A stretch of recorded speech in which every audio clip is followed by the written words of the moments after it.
ஒரு டிசைன் தான் எந்த அடியில் போட முடியும். இந்த ஒரே டிசைனை வந்து மாதம் ஒரு 12 சீலை 14 சீலை நெய்யலான்னு வைங்களேன். ஒரு 14 சீலை நெய்யலாம் மாதம். ரெண்டு நாளைக்கு ஒரு கணக்கு போட்டால் அப்போ அந்த 14 சீலையை வந்து நான் வந்து மார்க்கெட் பிடிக்கும்.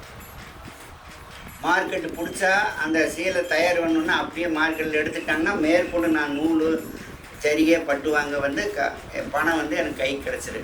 மார்க்கெட்டுலேன்னா அந்த சீலை நான் பெண்டிங்கிலே தான் இருக்குங்க. தயார் பண்ணாங்கன்னா அந்த சீலை இப்படி மடிச்சு கட்டினாங்கன்னா இப்படி தூக்கிக்குங்க கீழே பாதத்தில்.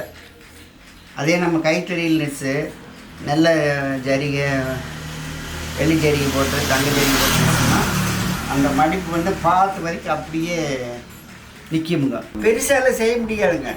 இப்போ எல்லாமே கூலி, எல்லாத்துக்குமே கூலி வந்துருச்சுங்க.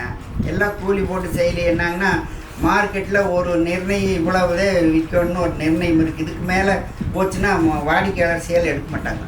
இப்போ இந்த சேலை வந்து ஜிஎஸ்டி போட்டுதான் விற்க முடியணுங்க. ஜிஎஸ்டி வந்து தான் எங்கள் தொழிலே அது அடிபாதாளத்துக்கு போனதே.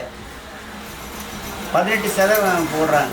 எங்களுக்கு ஒரு 2% போட்டு கொடுத்தாங்கன்னா அது என்னன்னா அந்த ஜிஎஸ்டி கம்மியாகில வாடிக்கையாளர்களுக்கு வந்து விலை கம்மியாக கிடைக்குங்க. என்ன வரி போட்டாலும் வாடிக்கையாளர் மேலே அந்த மொத்த இதுவும் போகுங்க.